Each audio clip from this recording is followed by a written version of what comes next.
Doctor, ಈಗ ಮದುವೆ ಆದ ತಕ್ಷಣ ಎಷ್ಟು ದಿನದ ತನಕ ವೆಯ್ಟ್ ಮಾಡಬೇಕು ಕನ್ಸೀವ್ ಆಗಕ್ಕೆ? ಹಸ್ಬೆಂಡ್ ಸೈಡ್ ಇಂದ ಎರೆಕ್ಷನ್ ಪ್ರಾಬ್ಲಮ್, ಎಜಾಕ್ಯುಲೇಷನ್ ಪ್ರಾಬ್ಲಮ್ ಇದೆ, ಇಲ್ಲ ವೈಫ್ ಸೈಡ್ ಇಂದ ಸೇರುವಾಗ ತುಂಬಾ ಜಾಸ್ತಿ ನೋವು ಬರ್ತಾ ಇದೆ.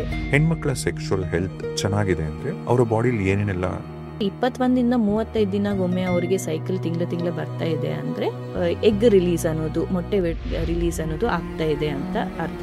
ಈ ಹೆಣ್ಮಕ್ಳಲ್ಲಿ PCOD, PCOS ಹಾರ್ಮೋನಲ್ ಇಂಬ್ಯಾಲೆನ್ಸಸ್ ಅನ್ನೋದು ಸ್ಟಾರ್ಟ್ ಆಗಿದೆ.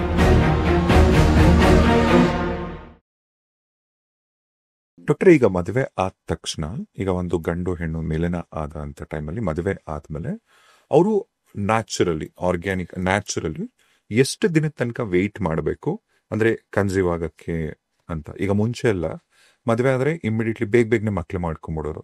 ಈಗ ಮದುವೆ ಆಗಿದ್ದೊಂದು 3 ತಿಂಗಳಿಗೂ 4 ತಿಂಗಳಿಗೆಲ್ಲ ಪ್ರೆಗ್ನೆಂಟ್ ಆಗೋರು ಅದೆಲ್ಲ ನಡೀತಿತ್ತು. ಈಗ ನಿಮ್ಮ ಪ್ರಕಾರ ಆಸ್ ಎ ಡಾಕ್ಟರ್, ಓಕೆ ಈಗ ಮದುವೆ ಆಗಿದೆ, ಈಗ ಎಷ್ಟು ದಿನ ವೆಯ್ಟ್ ಮಾಡಬೇಕು?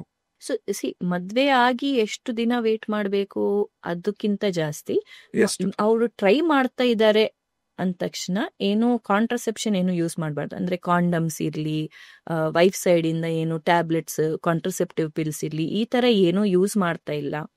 ಅವರು ವಿತೌಟ್ ಎನಿ ಕಾಂಟ್ರಸೆಪ್ಷನ್ 1 ವರ್ಷ ತನಕ ಅವರು ಟ್ರೈ ಮಾಡ್ತಾ ಇದ್ದಾರೆ. ಆದ್ರೂ ಅವ್ರಿಗೆ ಮಕ್ಕಳಾಗ್ತಾ ಇಲ್ಲ ಅಂದ್ರೆ ಅವಾಗ ಅವ್ರು ಬಂದ್ಬಿಟ್ಟು ಒಂದು ಫರ್ಟಿಲಿಟಿ ಸ್ಪೆಷಲಿಸ್ಟ್ ನ ಭೇಟಿ ಆಗ್ಬೇಕು. ಬಟ್ ಇದು ಯಾರಿಗೆ ಅಪ್ಲಿಕಬಲ್?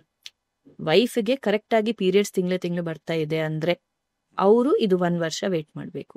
ಎರಡನೇದು ಆಕಿದು ಏಜ್ 35ಗಿಂತ ಕಡಿಮೆ ಇದೆ ಅಂದ್ರೆ ದೆನ್ ಇದು ಮಾಡ್ಬೇಕು. ಮೂರನೇದು ಆಲ್ರೆಡಿ ಏನಾದ್ರು ನೋನ್ ಕಂಡೀಷನ್ ಇದೆ, ಡಯಾಬಿಟಿಸ್ ಇಲ್ಲ ಥೈರಾಯ್ಡ್ ಇಶ್ಯೂ ಏನಾದ್ರು ಪ್ರಾಬ್ಲಮ್ ಇದೆ ಇಬ್ರುನಲ್ಲಿ ಅಂದ್ರೆ ಅವ್ರು ಇಮಿಡಿಯೇಟ್ಲಿ ಬರಬೇಕು. 4ನೇದು ಇಫ್ ಇನ್ ಕೇಸ್ ಅವ್ರಿಗೆ ನ್ಯಾಚುರಲ್ ಟ್ರೈ ಮಾಡ್ಲಿಕ್ಕೆ ಪ್ರಾಬ್ಲಮ್ ಆಗ್ತಾ ಇದೆ, B it from husband side ಇಂದ ಎರೆಕ್ಷನ್ ಪ್ರಾಬ್ಲಮ್, ಎಜಾಕ್ಯುಲೇಷನ್ ಪ್ರಾಬ್ಲಮ್ ಇದೆ, ಇಲ್ಲ ವೈಫ್ ಸೈಡ್ ಇಂದ ಏನಾದ್ರು ಅವ್ರಿಗೆ ಸೇರುವಾಗ ತುಂಬಾ ಜಾಸ್ತಿ ನೋವು ಬರ್ತಾ ಇದೆ, ಈ ತರ ಪ್ರಾಬ್ಲಮ್ಸ್ ಇದೆ ಅಂದ್ರೆ 1 ವರ್ಷ ತನಕ ವೇಟ್ ಮಾಡಬಾರ್ದು. ಇಮಿಡಿಯೇಟ್ಲಿ ನೀವು ಬಂದ್ಬಿಟ್ಟು ಚೆಕ್ಅಪ್ ಮಾಡ್ಕೊಂಡು ಪ್ರಾಬ್ಲಮ್ ಏನು ಅಂತ ಚೆಕ್ ಮಾಡಿ ಅದರ ಪ್ರಕಾರ ಟ್ರೀಟ್ಮೆಂಟ್ ಮೇ ಬಿ ಬೇಕಾಗುತ್ತೆ. ಸ್ವಲ್ಪ ಜನಗೆ ಕಂಡೀಷನ್ ಪ್ರಕಾರ ನಾವು ಬರೀ ಸ್ವಲ್ಪ ಮೆಡಿಸಿನ್ಸ್ ಕೊಟ್ರೆ ಸಾಕಾಗುತ್ತೆ. ಈಗ ಜೊತೆಗೆ ಈಗ ನಮ್ಮ ಹೆಲ್ತ್ ಹೇಗೆ ಹೊರಗಡೆ ಫಿಸಿಕಲ್ ಹೆಲ್ತ್ ನೋಡ್ಕೋತೀವಿ, ಅದೇ ತರ ಸೆಕ್ಷುವಲ್ ಹೆಲ್ತ್ ಕೂಡ ತುಂಬಾನೇ ಇಂಪಾರ್ಟೆಂಟ್. ಕೆಲವರು ಮಾತಾಡ್ತಾರೆ, ಕೆಲವರು ಮಾತಾಡಲ್ಲ. ಸ್ಟಿಲ್ ಕೆಲವು ಮನೆಗಳಲ್ಲಿ ಇನ್ನು ಓಪನ್ ಆಗಿ ಗಂಡ ಹೆಂಡತಿ ಕಾನ್ವರ್ಸೇಷನ್ ಮಾಡಲ್ಲ. ಈಗ ಒಬ್ಬೊಬ್ಬರಿಂದನೇ ಶುರು ಮಾಡೋಣ. ಎಸ್ಪೆಷಲಿ ಹೆಣ್ಮಕ್ಳ ಸೆಕ್ಷುವಲ್ ಹೆಲ್ತ್ ಚೆನ್ನಾಗಿದೆ ಅಂದ್ರೆ ಅವರ ಬಾಡಿಲಿ ಏನೇನೆಲ್ಲ ಕರೆಕ್ಟ್ ಆಗಿ ನಡೀತಿರ್ಬೇಕು? ಸೆಕ್ಷುವಲ್ ಹೆಲ್ತ್ ಅಂದ ತಕ್ಷಣ ಡೆಫಿನೆಟ್ಲಿ ಫಸ್ಟ್ ಥಿಂಗ್ ಎಲ್ಲರಿಗೆ ಗೊತ್ತು ದಟ್ ಪೀರಿಯಡ್ಸ್ ಕರೆಕ್ಟ್ ಆಗಿ ಬರಬೇಕು. ಈಗ ಇದು ಕರೆಕ್ಟ್ ಆಗಿ ಬರ್ಬೇಕಂದ್ರೆ ಏನು, ಅಟ್ಲೀಸ್ಟ್ 21 ದಿನಗೆ ಒಮ್ಮೆ ಅವರಿಗೆ ಸೈಕಲ್ ಬರಬೇಕು ಮಿನಿಮಮ್. ಮ್ಯಾಕ್ಸಿಮಮ್ 35 ಡೇಸ್, 35 ದಿನ. ಸೊ ಇದರ 21 35 ದಿನಗೊಮ್ಮೆ ಅವರಿಗೆ ಸೈಕಲ್ ತಿಂಗಳ ಬರ್ತಾ ಇದೆ ಅಂದ್ರೆ ದೆನ್ ಕರೆಕ್ಟ್ ಆಗಿ ಇದೆ. ಅವರಿಗೆ 90% ಎಗ್ ರಿಲೀಸ್ ಅನ್ನೋದು, ಮೊಟ್ಟೆ ರಿಲೀಸ್ ಅನ್ನೋದು ಆಗ್ತಾ ಇದೆ ಅಂತ ಅರ್ಥ. ಎರಡನೇದು ಇಫ್ ಇನ್ ಕೇಸ್ ಅವ್ರಿಗೆ ರಿಪೀಟೆಡ್ ಇನ್ಫೆಕ್ಷನ್ಸ್ ಬರ್ತಾ ಇದೆ, ಯೂರಿನ್ ಇನ್ಫೆಕ್ಷನ್ ಆಗಲಿ, ವೆಜೈನಲ್ ಇನ್ಫೆಕ್ಷನ್ಸ್ ಆಗಲಿ, ದೆನ್ನು ಸೆಕ್ಷುವಲ್ ಹೆಲ್ತ್ ಮೇಲೆ ಆ ಇನ್ಫೆಕ್ಷನ್ಸ್ ಮೇಲೆ ಹೋಗ್ಬಿಟ್ಟು ಗರ್ಭಾಶಯ ಇನ್ಫೆಕ್ಷನ್, ಟ್ಯೂಬ್ಸ್ ಇನ್ಫೆಕ್ಷನ್ ಈ ತರ ಆಗ್ಬೋದು. ಸೊ ಅದನ್ನು ಅವರು ಚೆಕ್ ಮಾಡ್ತಾ ಇರಬೇಕು. ಮೂರನೇದು ಪೀರಿಯಡ್ಸ್ ಅವಾಗ ತುಂಬಾ ಜಾಸ್ತಿ ಪೇನ್ ಇದೆ, ನೋವು ಬರ್ತಾ ಇದೆ. ನಾರ್ಮಲ್ ಆಗಿ ನೀವು ನೋಡಿದ್ರೆ ನಮ್ಮ ಮನೆಯಲ್ಲಿನೂ ಹೆಂಗಸರು ಅವ್ರಿಗೆ ಪೀರಿಯಡ್ ಬಂದ ತಕ್ಷಣ ಅವ್ರಿಗೆ ಸ್ವಲ್ಪ ನೋವು ಅನ್ನೋದು ಇರುತ್ತೆ, ಅನ್ಈಸಿನೆಸ್ ಇರುತ್ತೆ, ಇದೆಲ್ಲ. ಬಟ್ ಅದು ಸ್ವಲ್ಪ ಜನಗೆ ತುಂಬಾ ಜಾಸ್ತಿ ಇರುತ್ತೆ. ಅವ್ರು ಏನು ಕೆಲಸ ಮಾಡಕ್ ಆಗಲ್ಲ, ಮಾತ್ರೆ ತಗೊಂಡಿದ್ರು ಕಡಿಮೆ ಆಗಲ್ಲ. This is an indication that there is some problem. Endometriosis ಅನ್ನೋದು ಕಂಡೀಷನ್ ಇದ್ದ ಹೆಸರು. ಆ ತರ ಏನಾದ್ರು ಮೆಡಿಕಲ್ ಕಂಡೀಷನ್ ಇದ್ರೂ ಈ ತರ ತುಂಬಾ ನೋವಿರುತ್ತೆ. ಸೊ ಇದು basic things from the wife side of it. ಹೆಂಗಸರ್ ಅವರಿಗೆ ಈ ತರ ಪ್ರಾಬ್ಲಮ್ಸ್ ಇದೆ ಅಂದ್ರೆ ನೀವು ನೆಗ್ಲೆಕ್ಟ್ ಮಾಡಬಾರ್ದು.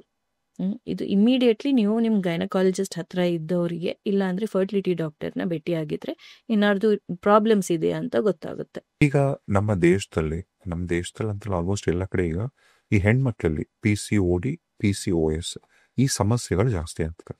ಇದು ಏನ್ ಮೇನ್ ರೀಸನ್ ಏನಿದಕ್ಕೆ ಕಾರಣಗಳೇನು? ನೀವು ಡೆಫಿನೆಟ್ಲಿ ಕರೆಕ್ಟ್ ಆಗಿ ಹೇಳಿದ್ರಿ. ಹಿಂದಿನ ಕಾಲ ಇಷ್ಟೆಲ್ಲ ನಾವು PCOD ಅಂತ ನಾವು ಯಾವಾಗ ಕೇಳಿಲ್ಲ. ಈಗ ನೀವು ನೋಡಿದ್ರೆ ಎಷ್ಟು ಕಾಮನ್ ಆಗಿದೆ. ಸೊ ಈಗಿನ ಆಹಾರ ಆ ತರ ಇದೆ, ಫುಡ್ ಪೊಲ್ಯೂಷನ್, ಎಷ್ಟು ಪೆಸ್ಟಿಸೈಡ್ಸ್, ಅದೆಲ್ಲ ಕಂಪ್ಲೀಟ್ಲಿ ಚೇಂಜ್.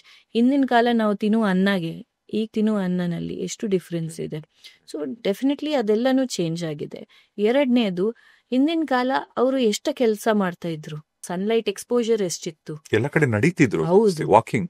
ಈಗ ಪ್ರತಿ ಒಂದ್ ಕಡೆ AC ಇದೆ, ಹಾರ್ಡ್ಲಿ ನಾವು ನಡೆಯೋದು, ಸನ್ಲೈಟ್ ಎಕ್ಸ್ಪೋಜರ್ ಅಷ್ಟಿಲ್ಲ. ಪ್ರತಿ ಒಂದಕ್ಕೆ ಮೆಷಿನ್ ಇದೆ, ಗ್ರೈಂಡರ್ಗೆ ಮೆಷಿನ್ ಇದೆ. ಸೊ ನಾವು ಮಾಡೋದು ಅಷ್ಟು ಕೆಲಸನೂ ಕಡಿಮೆ ಆಗ್ಬಿಟ್ಟಿದೆ. ಸೊ ಇದೆಲ್ಲ ಚೇಂಜಸ್ ಇಂದ ಹಾರ್ಮೋನಲ್ ಇಂಬ್ಯಾಲೆನ್ಸಸ್ ಅನ್ನೋದು ಸ್ಟಾರ್ಟ್ ಆಗಿದೆ. ಈ ಹಾರ್ಮೋನಲ್ ಇಂಬ್ಯಾಲೆನ್ಸ್ ಇಂದ ಈ PCOD ಸಮಸ್ಯೆಗಳನ್ನೋದು ಬರ್ತಾ ಇದೆ. ಎರಡನೇ ಕಾರಣ ಇದು 50%. ಇನ್ನೊಂದು 50% ಜನನಲ್ಲಿ ಜೆನೆಟಿಕ್ ಇಶ್ಯೂಸ್ ಇದೆ.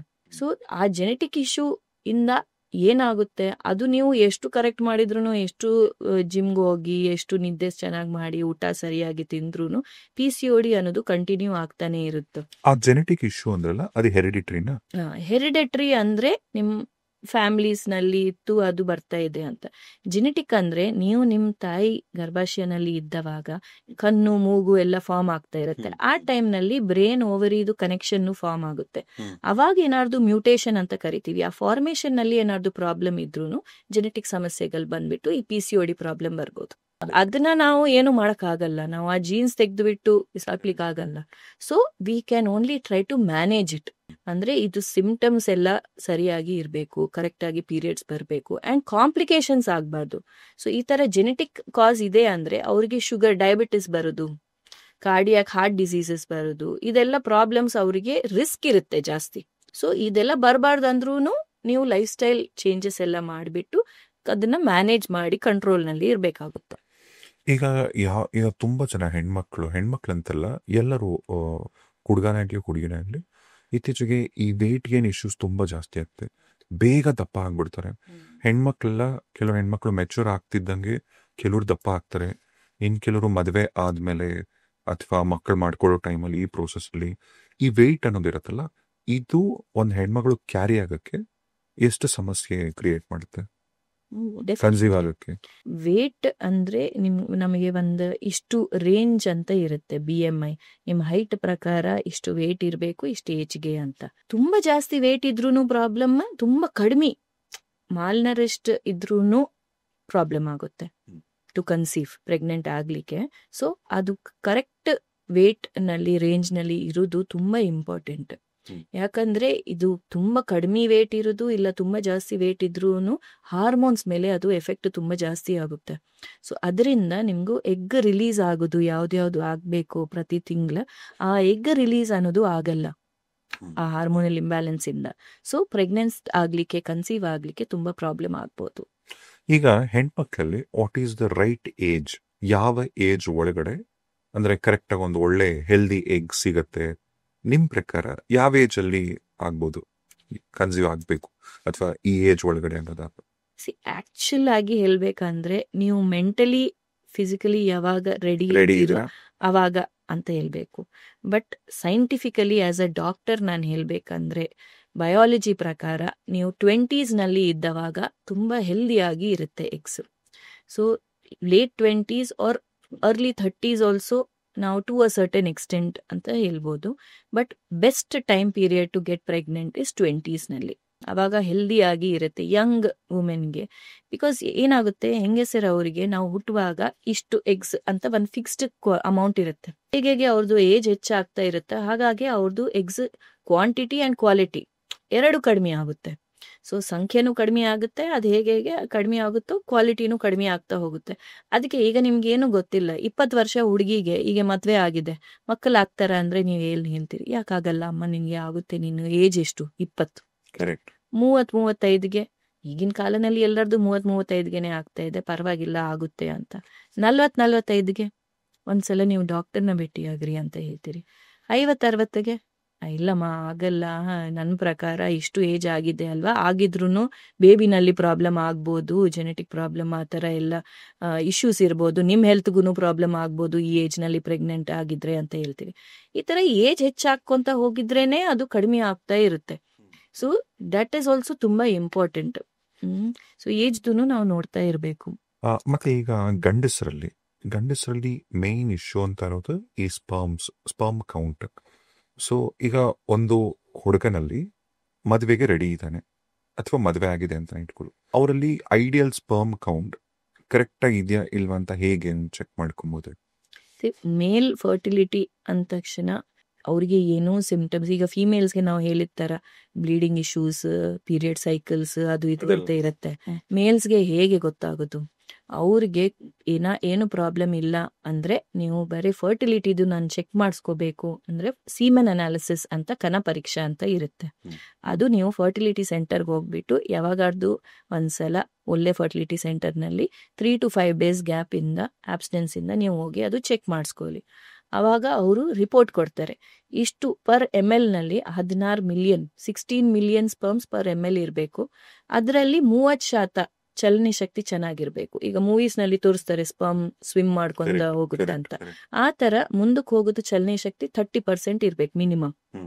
ಅಂಡ್ ನಾರ್ಮಲ್ ಆಕಾರ, ಹೆಡ್, ಬಾಡಿ, ಟೇಲ್ ಅಂತ ಅದು ಆಕಾರ ಇರುತ್ತೆ. ಅದು ಅಟ್ಲೀಸ್ಟ್ 4% ಇರಬೇಕು. ಸೊ ಈ ರಿಪೋರ್ಟ್ ನಲ್ಲಿ ನಮಗೆ ಇದು ಬೇಸಿಕ್ ಇಷ್ಟ ಅಟ್ಲೀಸ್ಟ್ ನಮಗೆ ಗೊತ್ತಾಗುತ್ತೆ. ಇಷ್ಟು ವಾಲ್ಯೂಮ್ ಇರಬೇಕು ಮಿನಿಮಮ್, ಇಷ್ಟು ಈ ತರ ಎಲ್ಲ ಅಂತ ನಮಗೆ ರಿಪೋರ್ಟ್ ನಲ್ಲಿ ಡೀಟೇಲ್ ಆಗಿ ಅವ್ರು ಕೊಡ್ತಾರೆ. ಇದು ಇಂಪಾರ್ಟೆಂಟ್. ಬಟ್ ಅವರಿಗೆ ಇಫ್ ಇನ್ ಕೇಸ್ ಅವ್ರಿಗೆ ಸೇರ್ಲಿಕ್ಕೆ ಏನಾದ್ರು ಪ್ರಾಬ್ಲಮ್ ಆಗ್ತಾ ಇದೆ, husband wife when they are trying to have sexual intercourse, erection problem ಇದೆ, ಎಜಾಕ್ಯುಲೇಷನ್ ಪ್ರಾಬ್ಲಮ್ ಇದೆ ಅಂದ್ರೆ, ಆರ್ ಟೆಸ್ಟಿಸ್ ನಲ್ಲಿ ಸ್ಕ್ರೋಟಮ್ ಸ್ಯಾಕ್ ಅಂತ ಕರಿ, ಅದರಲ್ಲಿ ಟೆಸ್ಟಿಕ್ಯುಲರ್ಸ್ ಏರಿಯಾನಲ್ಲಿ ಅವ್ರಿಗೆ ನೋವು ಬರ್ತಾ ಇದೆ, ಪೇನ್ ಇದೆ, ಆರ್ ಡಿಸ್ಕಂಫರ್ಟ್ ಇದೆ ಅಂದ್ರೆ they have to meet a doctor immediately to get their fertility evaluated. And ಬೇರೆ ಏನಾದ್ರು ಪ್ರಾಬ್ಲಮ್ಸ್ ಇದೆಯಾ, ಹಾರ್ಮೋನ್ ಟೆಸ್ಟ್ ಮಾಡಿಸ್ಬೇಕಾ ಏನಂತ ಅದು ಅವ್ರು ಚೆಕ್ ಮಾಡಿ ಹೇಳ್ತಾರೆ. ಡಾಕ್ಟರ್, ಈಗ ಔಟ್ ಆಫ್ ದ ಸೈನ್ಸ್ ಒಂದು ಕ್ವಶನ್ ಇದು. ಈಗ ನಾನು ಪಾಡ್ಕಾಸ್ಟ್ ಮಾಡಿದ್ರು ತುಂಬ ಸ್ಪಿರಿಚುವಲ್ ಹೀಲರ್ಸ್ ಹೇಳಿರೋ ಮಾತಿದ್ರು ಜನರಲ್ ಆಗಿ. ಸಮ್ವೇರ್ ಎಲ್ಲೋ ಒಂದು ಕಡೆ ಲೆಟ್ಸ್ ಈಗ ಇತ್ತೀಚೆಗೆ ನೀವು ನೋಡಿರ್ಬೋದು, ಕತ್ರಿನಾ ಕೈಫ್, ವಿಕಿ ಕೌಶಲ್ ಮದುವೆ ಆಗಿದ್ರು. ಮದುವೆ ಆಗಿದ್ದವ್ರಿಗೆ ಮಕ್ಕಳು ಇರಲಿಲ್ಲ. ಕತ್ರಿನಾ ಕೈಫ್ ಬಾಂಬೆಯಿಂದ ನಮ್ಮ ಕುಕ್ಕೆ ಸುಬ್ರಹ್ಮಣ್ಯ ದೇವಸ್ಥಾನಕ್ಕೆ ಬಂದು ಕುಕ್ಕೆ ಸುಬ್ರಹ್ಮಣ್ಯದಲ್ಲಿ ಪೂಜೆ ಮಾಡಿಸಿದ ತಕ್ಷಣ ಕತ್ರಿನಾ ಕೈಫ್ಗೆ ಮಗು ಆಯಿತು. ಈ ಸ್ಪಿರಿಚುವಲ್ ಸೈಡ್ಗೂ ಮಕ್ಕಳಾಗೋದಕ್ಕೂ ಆಸ್ ಎ ಡಾಕ್ಟರ್ ಅಥವಾ ನೀವು ಅಲ್ಲಿ ಬಂದಾಗ ಕೂಡ ಏನಾದರೂ ಮೆಡಿಟೇಷನ್ ಮಾಡಿದ್ರ ಅಥವಾ ಏನು ಮ್ಯಾಜಿಕ್ ಮಾಡಿದ್ರ, ನೀವು ನಂಬ್ತೀರಾ doctor? Do you believe this? Definitely. I feel they are only 2 types of doctors. ಒಬ್ರು ಯಾರಿಗೆ ನಾವು ಎಷ್ಟು ಮೆಡಿಕಲ್ ಫೀಲ್ಡ್ನಲ್ಲಿ ನಾವು ನೋಡಿದ್ದಷ್ಟು ಮೆರಿಕಲ್ಸ್ ನಾವು ಎಲ್ಲಿ ನೋಡಲ್ಲ. So I am a very spiritual and religious person. So ನಾನು ತುಂಬ ಬಿಲೀವ್ ಮಾಡ್ತೀವಿ. ಪ್ರತಿಯೊಂದು ಪ್ರೊಸೀಜರ್ ನಾವು ಮಾಡುವಾಗ್ಲೂ, ಸಿಂಪಲ್ ಟ್ರೀಟ್ಮೆಂಟ್ ಹೇಳುವಾಗ್ಲೂ ಹೋಪ್ಫುಲಿ ಬೈ ಗಾಡ್ಸ್ ಗ್ರೇಸ್ ನೀವು ಪ್ರೆಗ್ನೆಂಟ್ ಆಗೇ ಬರ್ಬೇಕಂತಲೇ ನಾವು ಎಲ್ಲರಿಗೆ ಹೇಳ್ತೀವಿ. ಯಾಕಂದರೆ ನಾವು ಪ್ರಾಣ ಕೊಡೋದು ನಮ್ಮ ಕೈನಲ್ಲಿ ಇಲ್ಲ.